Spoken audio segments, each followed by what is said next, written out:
Hello, you are listening to the Natural Healing Show for UK Health Radio. I'm your host, Catherine Carrigan, medical intuitive healer, Amazon #1 best-selling author.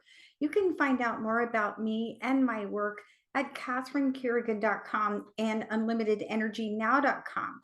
While you're there, definitely sign up for my newsletter so you can learn even more about how you can heal yourself naturally. Now, our guest today is Wibe Wagemans. Wibe Wagemans is the author of a wonderful book called Cortisol, the Master Hormone. And you can find out more about Wibe Wagemans and his wonderful work at his website, pardeem.com. Welcome, Wibe Wagemans.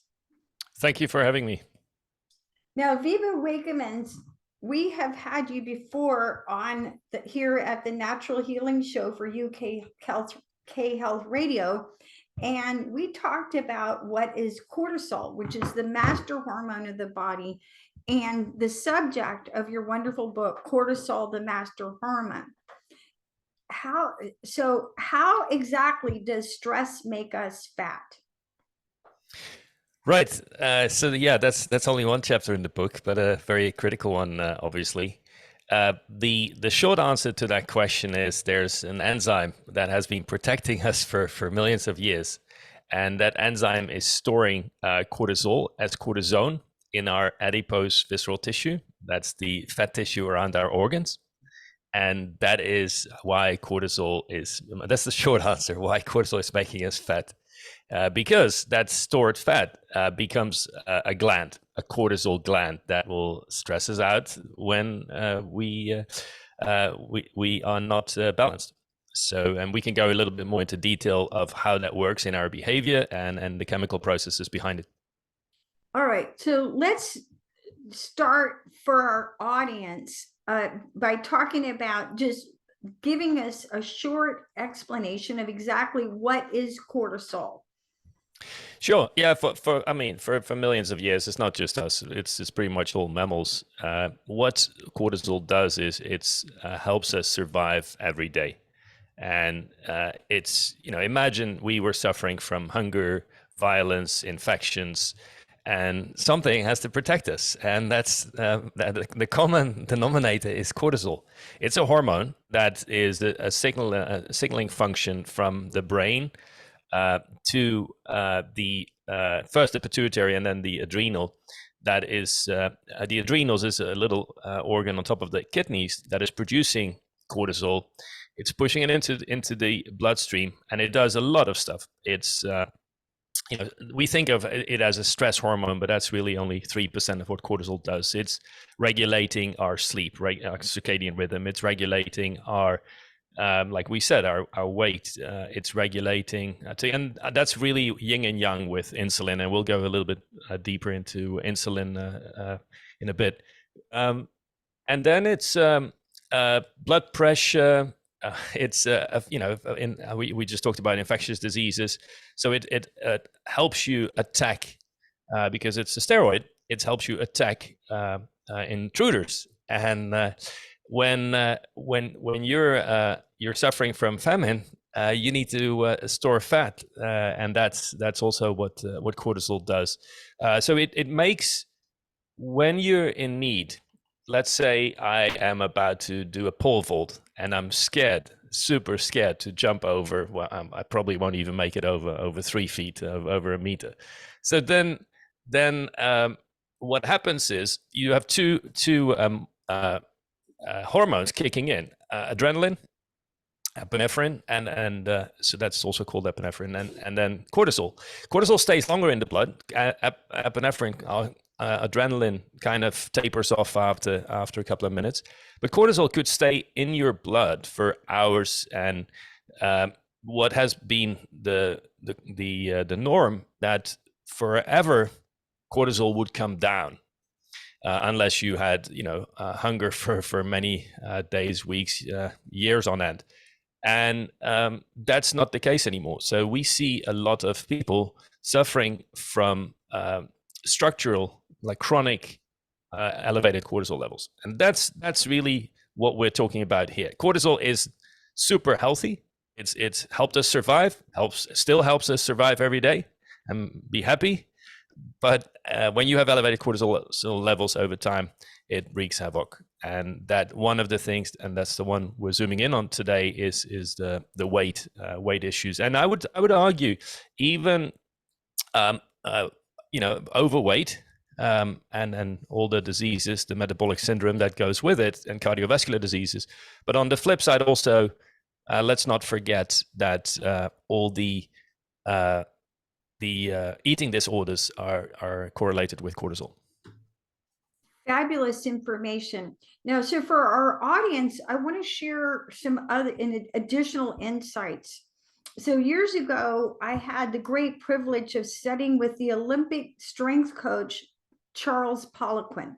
And Charles Poliquin, who's now deceased, unfortunately, no longer with us, he coached athletes to, I believe, 13 gold medals in the Olympics. And he derived a system using body fat calipers. So we could take an individual and take calipers, and then based on where you're in your body, you're storing body fat, he could tell you which hormones were out of balance in your body.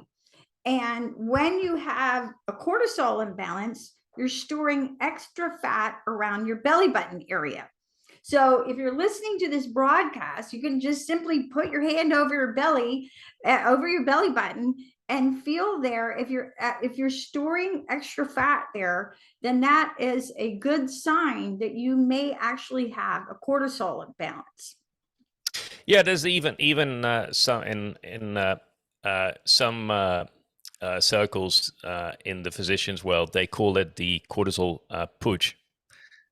And I do want to point out, though, there's a major difference in the way male and female bodies store fat. Male, by definition, starts storing fat. They obviously have a lower fat percentage to begin with, not in absolute terms usually, but they do store it in their tummy to begin with. Women early age start storing more fat around the hip area. That changes when estrogen, in particular, and other hormones as well. But when estrogen drops in perimenopause and menopause and postmenopause, you see when estrogen is dropping and when cortisol is out of whack, you see that the fat is being stored more and more in the tummy rather than the hip area. And that's really hard to get rid of. And one of the things we'll be discussing is the interworkings between cortisol and insulin. Luckily, we've learned a lot about insulin in the last decade, I would say, as a general audience. There's been a lot was known already in the scientific world, but we've now become much more aware of the dangers of insulin, I would say. Not so much so when it comes to cortisol. A lot of people, they associate it with stress. Some people associate it with weight. But to really understand how devastating the effect of cortisol is, you only have to look at the scientific studies. So please, audience, don't take my word for it. Look at the studies that we're referencing in our book, because it's mind-blowing if you dig into it. So since you mentioned about where women store body fat, and continuing on, and this is short because we want to get back to cortisol and weight loss.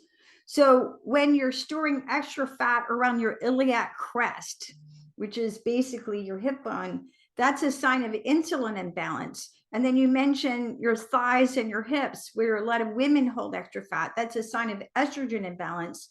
And around your tricep area, that's a sign of testosterone imbalance. So if you notice, like, men have higher testosterone levels, so they tend to have more ripped tricep area, whereas women, even if you work out a lot, may not have ripped triceps.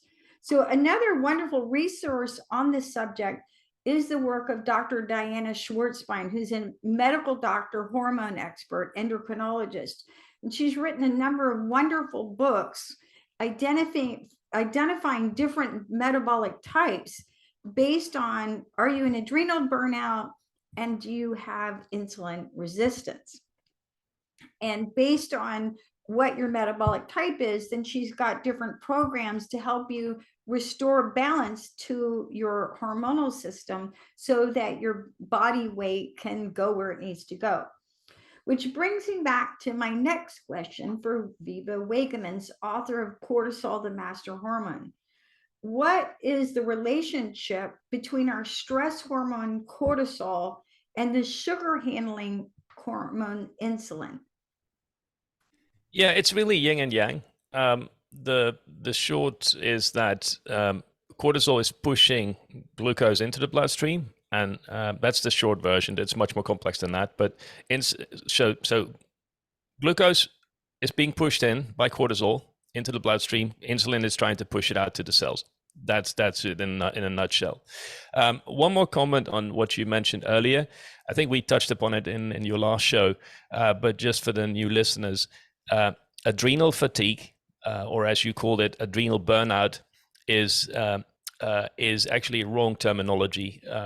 There's nothing wrong with the adrenals. So even if they produce less cortisol, it's not actually a dysfunctioning of the adrenals. It's the brain telling, so it's going from the hypothalamus to the pituitary to the adrenals. It's the brain telling the body, look, I've done enough damage. Let's cut the crap and let's now produce less, because cortisol, as we know, is one of the most damaging hormone, well, not just hormones, one of the most damaging things happening in our body, full stop.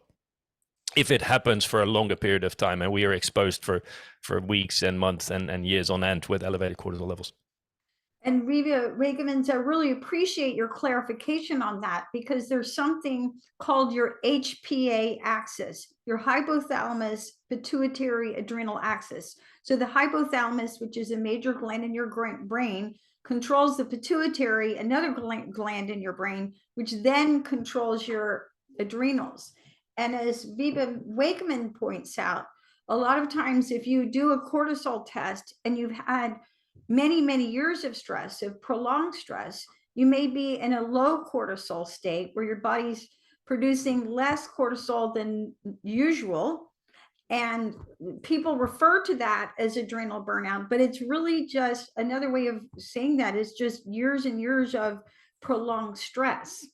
Yeah, the proper term is adrenal dysfunction and insufficiency. Sorry, not dysfunction. It's insufficiency, and that's a more severe state when you've gone to elevated levels and there's so much damage, and there's certain types of symptoms that we see when you go over that threshold, and your brain, as we just discussed, says no more and starts producing fewer amounts of cortisol every day. That is when you see symptoms like long COVID, right? That's right now, immunology team at the University of Yale has discovered the biomarker for that is low cortisol. Other ones are, severe depression, PTSD, and we have to say that, look, whether we're discussing weight issues, overweight, eating disorders, and then resulting in quite often over time in pre-diabetes, diabetes, and cardiovascular disease, so metabolic syndrome. What we need to realize is, even if you have a healthy weight, most of us have imbalanced cortisol over time. And if you want to be happy, and you need to fix that. That's a message to pretty much everybody out there. All right. Now, you just said something really important. If you want to be happy, you have to fix your cortisol. Tell me more about that. Because when you, let me give you one example. Let's say it's now second, third week of January. Probably millions of people are still on some kind of diet that they started with all goodwill. And they put their body and their mind under a lot of stress. Well, guess what? Your cortisol goes up. And if you are in, and we'll get to that, this interaction between insulin and cortisol, what happens is all that cortisol that is stored in your tummy will free up and freak you out. while you're fasting. You might be fasting, right? And not all diets are about fasting, but let's say you're fasting, I'm just making this up, but 12, 16, 18 hours a day. During that period, your blood sugar drops. Guess what? Cortisol makes up for that. So it will release the cortisol stored in your tummy as through the liver, will release it as glucose into your bloodstream. That's how your body keeps functioning, because it's addicted to sugar and it can't get it during those fasting periods. You then will because it's not, cortisol is not just about putting glucose into your bloodstream, it's also about stress. So you get super stressed. You will not feel happy. And this is one of the side effects of diets. It's not just that you're depriving yourself. And I don't even want to talk about the calories in, calories out. That's already been debunked. We know, for example, people that eat the right diet, they could eat 3,000 calories a day. The body makes up for that, right? If it's the right type of calorie, the body makes up for that. Just to give the listeners one example, if they haven't heard about this one before, if you eat the right type of diet, even with 3,000 calories a day, your body could burn that by just increasing the core temperature. And you will not even notice. It will not even be stored as fat. Whereas if you have the wrong diet, and most of us know that that is about carbs, and that gets stored with the cortisol, then you have this issue that not only do you have a brain, think about it like a peanut allergy. You don't feed peanuts to folks with a peanut allergy. Well, guess what? Most folks that are severe overweight or obese, think about it like a peanut allergy. You really have a carb allergy.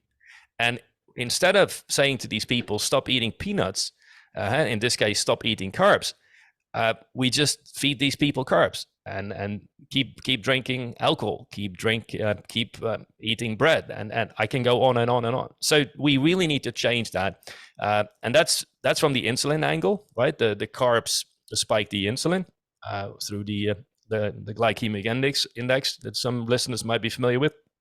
But then the flip side is you need to manage your cortisol levels. We've just talked about the fasting, but there's lots of other cases where you might be, you might have a conflict with your boss. You might be frustrated in traffic, and so forth. That cortisol spike, if that lingers on, it's you can fast, you can diet, you can do all you want with all the best the best intentions in the beginning of the year. You will not lose weight long term if your cortisol is imbalanced. And that is a fact that you can ask any physiology professor.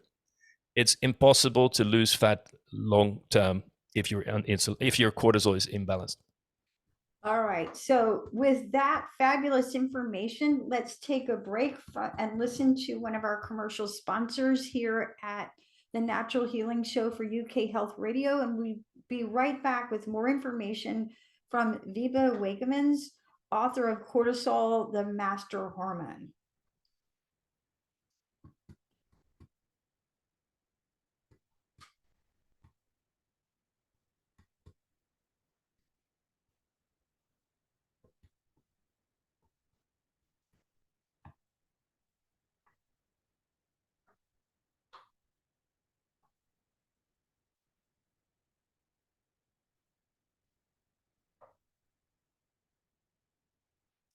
Wibe Wagemans, you just said something really important, which is you will not lose fat if your cortisol is out of balance.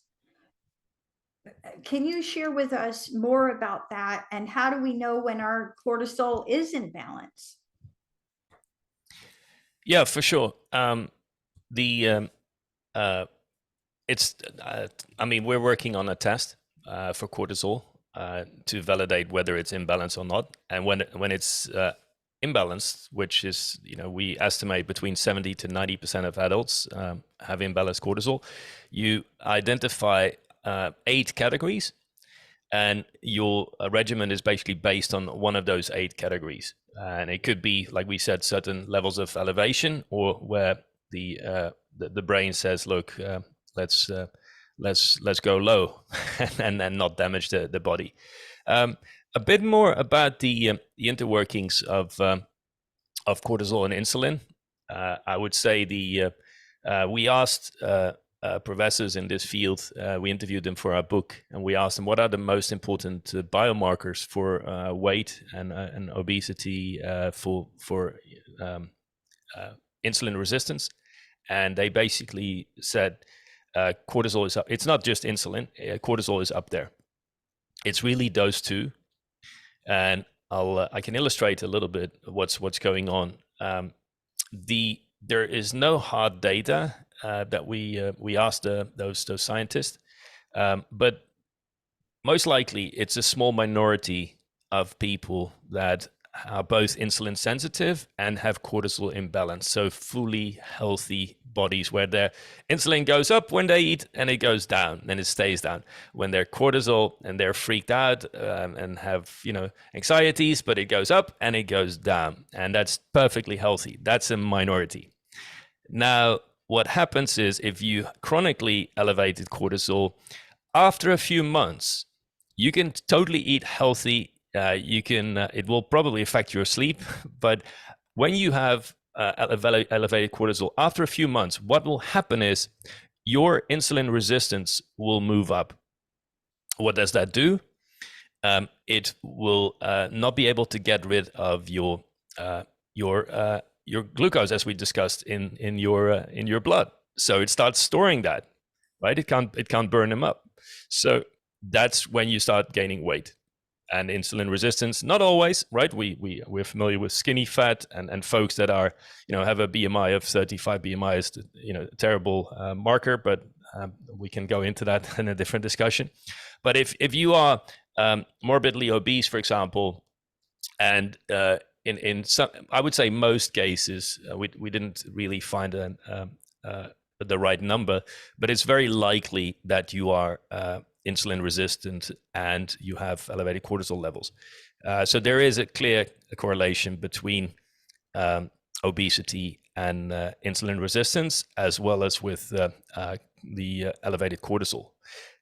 Now, what happens when you come in from the other side, where your cortisol is in balance, but you start, let's say having an unhealthy diet, but your cortisol originally is in balance, then your elevated glucose causes fat storage because the insulin is knocking on these doors, and these insulin receptors say, no, you can't get in. So the glucose keeps circling around, causes fat storage, and as we described earlier, the fat storage causes cortisol to be stored as cortisone with an enzyme called 11-beta HSD2, and then releases it with 11-beta HSD1. That is the loop that you get stuck in. And that's what we call a vicious circle, in which both cortisol and insulin need to be balanced. And it's really hard to get out of that when you have insulin resistance and elevated cortisol. So you cannot just, as we just discussed, if you only attack the insulin with an amazing diet, right, exercise, everything, you will not get out of that, as we just discussed, because your cortisol is imbalanced. You will not lose weight long term. Vice versa, if you only solve your cortisol by meditating and yoga and what have you, you will not solve your insulin resistance. So when you're stuck in that vicious circle, you need to attack both these imbalances simultaneously. And that is absolutely crucial. Unfortunately, most of the so-called experts are not familiar with the biological processes and the enzyme I just mentioned of this vicious circle. So you keep going around and around in this vicious circle because the dietitians and nutritionists and God knows whatever gym out there will tell you that it's a huge blind spot, basically. That's what I'm saying. Yeah, I've had more clients who are obese nutritionists than I can even count. And since you're saying, I believe you said 70 to 80% of adults have imbalanced cortisol, that's most adults, right? Yep, that's right. And but there's ways around this, right? So I'm not want to sound desperate. There's absolutely ways around it, but you have to know how to simultaneously attack the insulin as well as the cortisol. So yes, it's reversible. Right. Now, I'm gonna get you to help me with pronunciation. What is gherlin? Gherlin. Did I say that right? Ghrelin? Ghrelin. Ghrelin. Like Ghrelin is the hunger hormone, and yes. so it goes up when we have more appetite, and certain foods. It's but it's both based. We've always thought ghrelin was based on the type of food we eat. So we know protein is more saturating us than carbs, right? Carbs, that's one of the reasons why you keep going back after 10 or 30 minutes. Ghrelin usually comes down after a good meal, also when you eat a little bit more slowly. But what we also realize now is that there's a signaling function between ghrelin in both the stomach, is where it's being produced. There's a signaling function between the brain and saliva. So you might have heard about the Pavlov effect.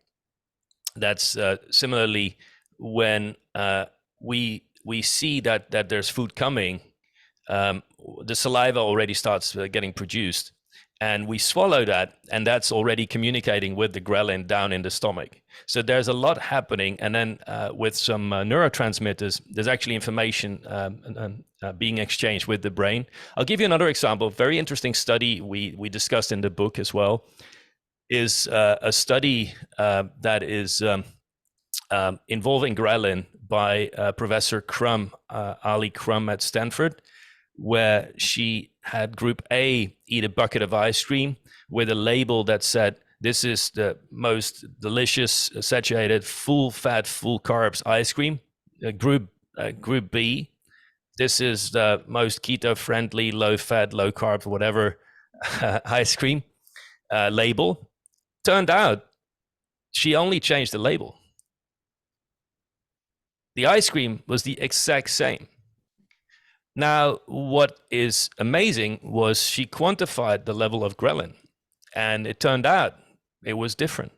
How on earth, if you talk to any nutritionist, right? If you talk to any scientist, until now they would have said, "Oh no, it's all based on what we eat." Well, guess it's not, because your brain is overriding and basically says, with the bucket that has the label with the exact same ice cream, right? Your ghrelin in your stomach should respond in the same way. It didn't. They basically said the most saturated ice cream was lowering ghrelin, and as a result, the hunger. And it wasn't the case with the group B. So Wibe Wagemans, how does the cortisol affect the hunger hormone ghrelin? Yeah, in a couple of ways. Through the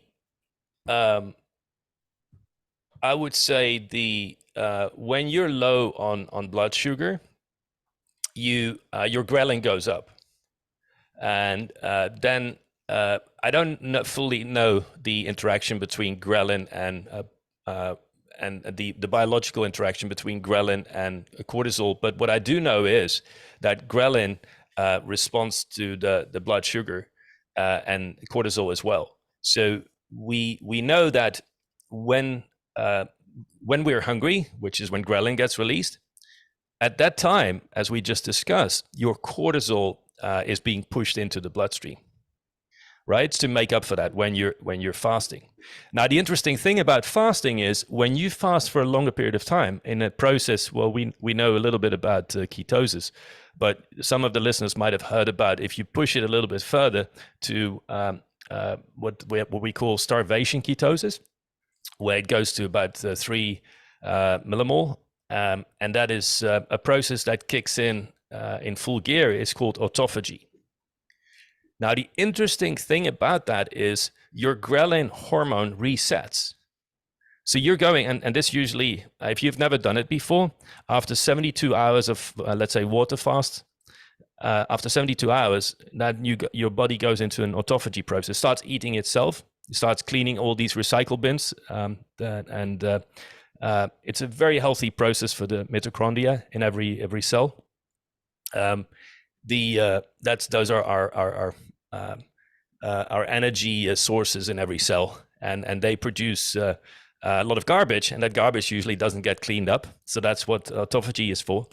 Now, when after 72 hours, your ghrelin disappears, so your hunger is gone, which is really interesting. But when you're not eating, you're burning fat, right? Your stored fat is now being burned. Interestingly, it should go down to base level, and this is how you reset your insulin receptors, for example. But I'll give you one interesting story about myself. I was like, after a couple of times of going into a long water fast, and I noticed that my blood sugar was going up, and I'm like, I'm not eating. What's going on here? And the answer is, so I wasn't hungry anymore because my ghrelin went down. And I'm like, what's going on? How is it possible that my blood sugar is going up? Is there something wrong with my body? It turned out it was my cortisol. And it was my cortisol thought, hey, you're stressed, more stressed than you should be. And I'm pushing. I didn't have much fat. I didn't do the long fast for imbalanced fat or anything. I did it to reset these processes that I just discussed in my body. But the interesting side effect was you are too stressed, and in this case, it wasn't because of the low blood sugar. It was really because I was mentally too stressed. And it kept pushing up my blood sugar, even though I did not have any food in my system. So great information. And with that, let's take a break and listen to one of our commercial sponsors here at UK Health Radio for the Natural Healing Show. And we'll be right back with Wibe Wagemans, the author of Cortisol, the Master Hormone.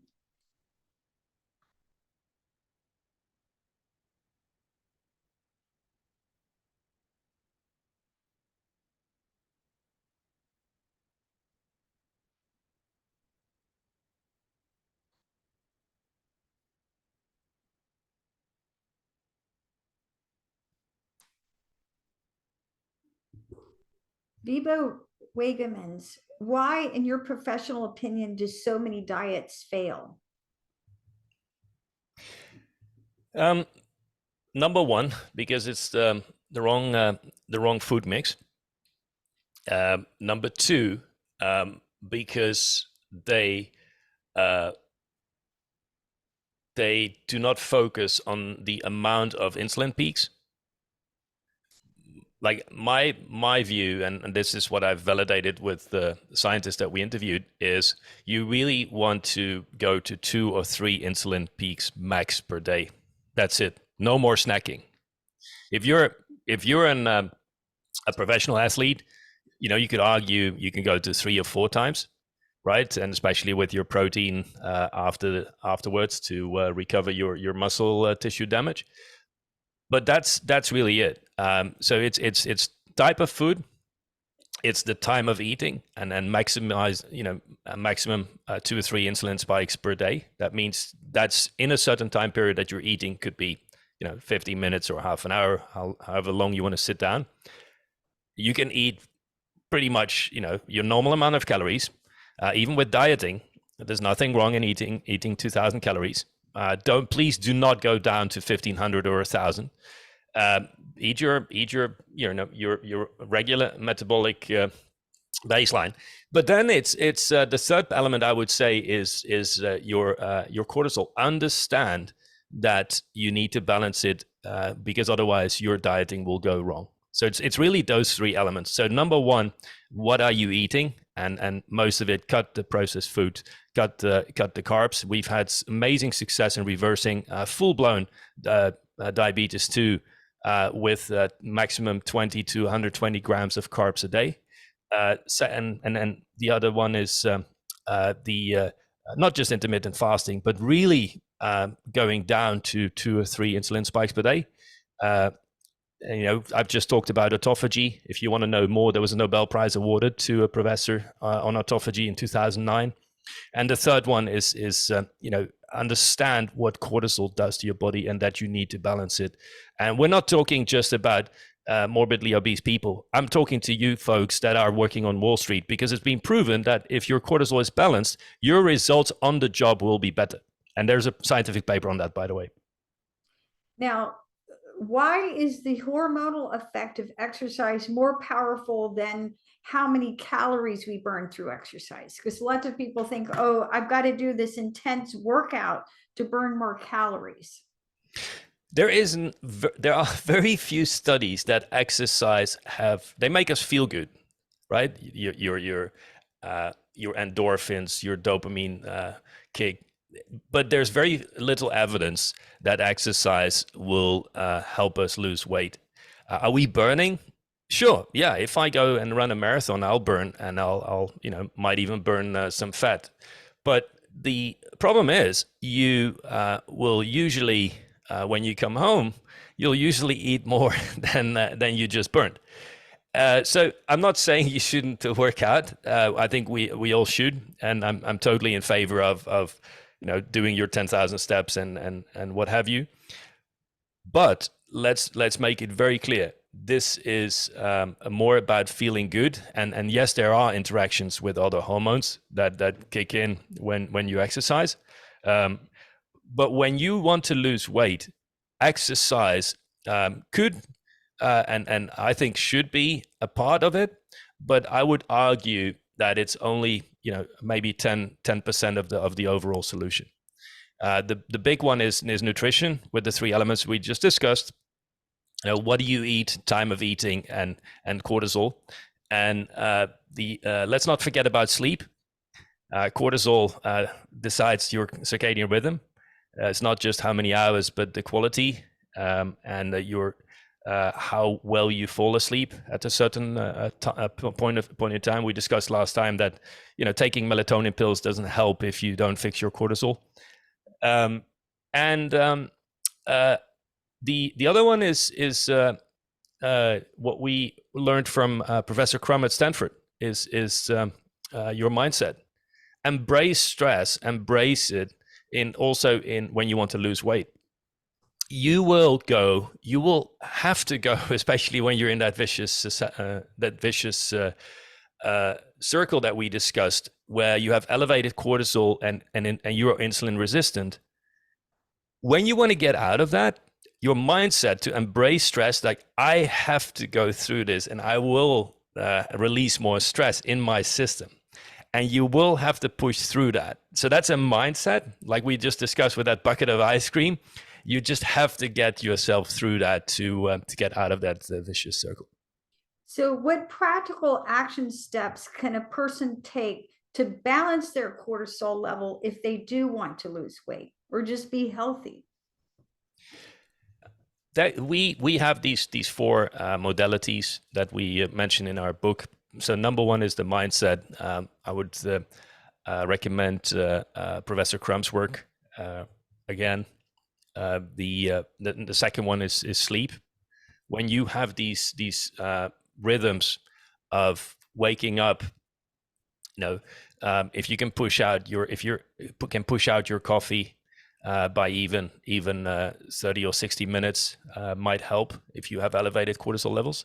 If they're too low, you might want to take your coffee, just regularly. No caffeine in the afternoon. You start looking at these nutrition elements we discussed. Very, very critical is not so much the carbs in, carbs out. We don't even count calories. It's really about, hey, let's do 2 or 3 insulin spikes. You don't want to do that with athletes, as I said, or women in menopause, right? You don't want to exert, especially in the beginning, you don't want to exert more stress on the body. Just go to your three insulin spikes. So don't skip breakfast yet for those, I would say. But breakfast is a modern invention. Mm-hmm. Right? Do you really think folks were storing breakfast thousands of years ago? Some might, but for most, it was hunting and gathering, right? And that means that you go out and you eat what you catch, and what we know is cortisol spikes in the morning. It starts at 3 a.m. Let's say you wake up at 7. Half an hour later, so cortisol is actually the reason why we wake up. It pushes glucose into the bloodstream. Glucose wakes us up. Then 30 minutes later, that's when we reach the peak of cortisol. And then it comes down, and it should come down. And then that's not happening in the right way in many cases, but that's how it should work. Now, why is that? That's our natural breakfast. So there's in many cases, and I would look at individuals before telling them to skip breakfast. But in many ways, it is totally fine to, and I would even recommend it after I've looked at the individual data. It's totally fine to skip breakfast because of what we know about cortisol. So the practical action steps a person can take to balance their cortisol level to lose weight or just be healthy includes embracing stress, having a healthy mindset, working on improving your sleep because cortisol will disrupt your sleep, 2 or 3 insulin spikes a day. I'm going to translate for our audience. That would mean 2 or 3 meals per day, skipping meals. Correct. And no snacking. No snacking. And that would rule me out, although I'm the same size that I was when I was 28, but at 63. But I snack all the time. But obviously I must be doing something else right. What about things like meditation and yoga and napping? How Absolutely. Is totally that? Great. And the same with, we talked about mindset with Professor Crum. There's we know yoga and meditation have impact on the mindset. Exercise. Let's not forget the whole category in our book, which we call hormetic stress. So you're actually inducing, similar to what we call pre-oxidants in food. So it's not an antioxidant; it's a pre-oxidant. It actually increases inflammation, and then catechin, for example, the Japanese type of green tea is one of those. It's a pre-oxidant. It increases inflammation because it's coming down deeper later. Same with hormetic stress. You're actually inducing stress in the body, increasing cortisol higher, but then it's going to drop later. Think of things like a cold shower, going for a sauna. Those type of things. Those are hormetic stressors. So absolutely fine. Exercise. Nothing wrong with exercise. We'll be careful. We look at individuals. We are also helping Olympic athletes with their training schedules. So it's about periodization. It's about balancing their cortisol. It turns out cortisol is the best biomarker for athletic performance and recovery because it measures both the inflammation in the muscle tissue as well as the mental stress. So think of Simone Biles with the twisties in the Olympics. That was a cortisol story. Now, many people notice that it's relatively easy for them to lose weight when they're young, but becomes harder as they age. What role does cortisol play in making it harder to lose weight as we age? Couple of things. So the sensitivity in our receptors goes down over time, and that goes for many receptors, not just insulin and cortisol. So over time, you see that happening. The other one in the female body, obviously, you have the monthly cycle, which is changing the whole makeup of the body and how you store fat in the various parts of the cycle. And then in menopause, major impact on the female body because of the natural drop of both of all sex hormones, right, that are produced in the ovaries. But what we need to realize is even when women are in their 70s and 80s, the estrogen and progesterone are still being produced in the adrenals.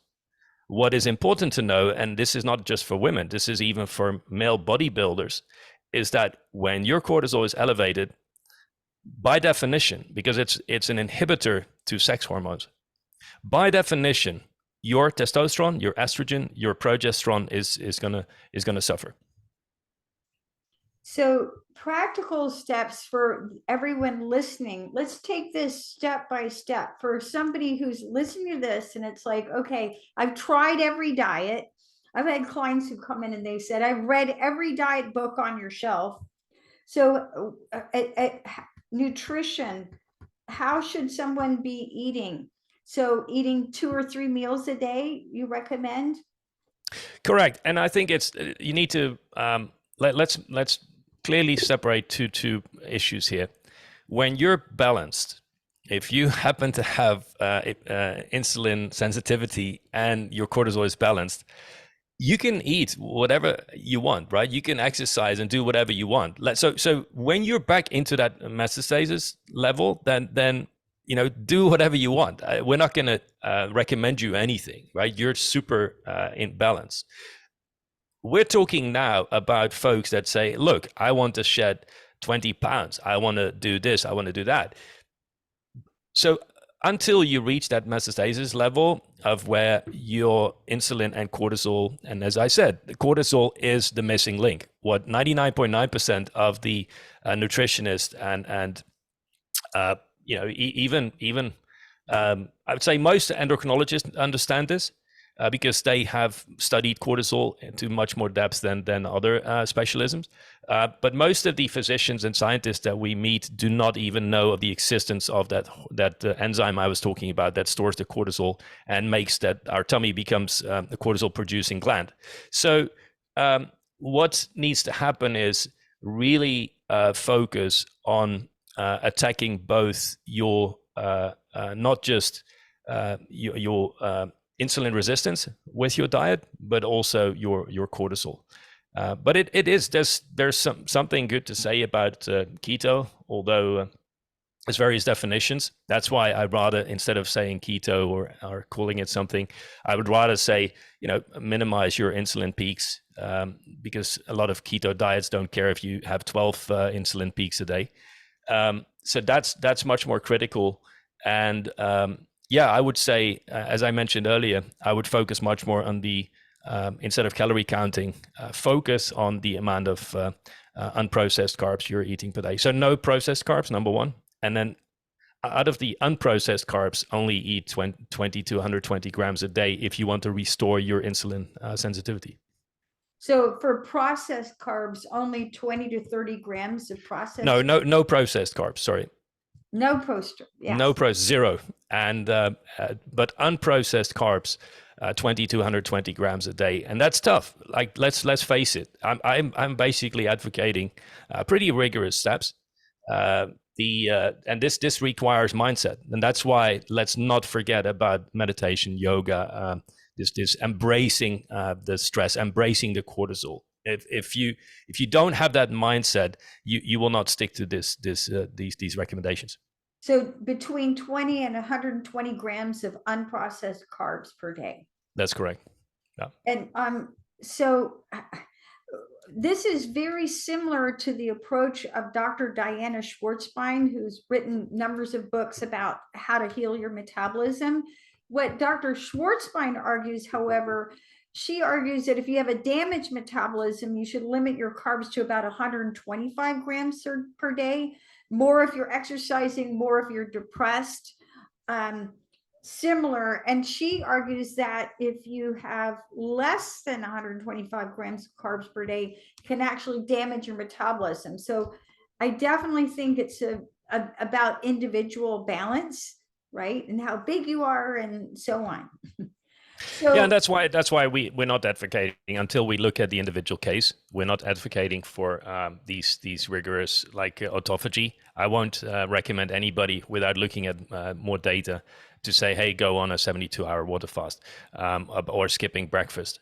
So those are more, we first need to look at what out of these 8 cortisol categories that I just mentioned, we need to understand where you are before we can make these recommendations. And especially if you have other hormone imbalances. And then we talked about, testosterone, estrogen, progesterone. So Wibe Wagemans' company, Pardine.com, is working on developing cortisol tests. And there are cortisol tests that people can access already. There's saliva tests that you can do. And Wibe Wagemans' company, Pardine.com, is working on developing more up-to-date tests. You've been listening to the Natural Healing Show for UK Health Radio. I'm your host, Catherine Carrigan, medical intuitive healer, Amazon #1 bestselling author. You can find out more about me at catherinecarrigan.com and unlimitedenergynow.com. While you're there, definitely sign up for my newsletter so you can learn even more about how you can heal yourself naturally. Our guest today has been Wibe Wagemans, author of Cortisol, the Master Hormone. You can find out more about Wibe Wagemans and his wonderful work at his website, pardine.com. And remember, when you actually want to lose weight, you have to look at balancing not only your food intake and your insulin levels, but also your stress hormone cortisol. And by balancing your stress hormones and your food intake, you can learn to heal yourself and heal your metabolism naturally. Thanks so much for listening, and we'll see you next time.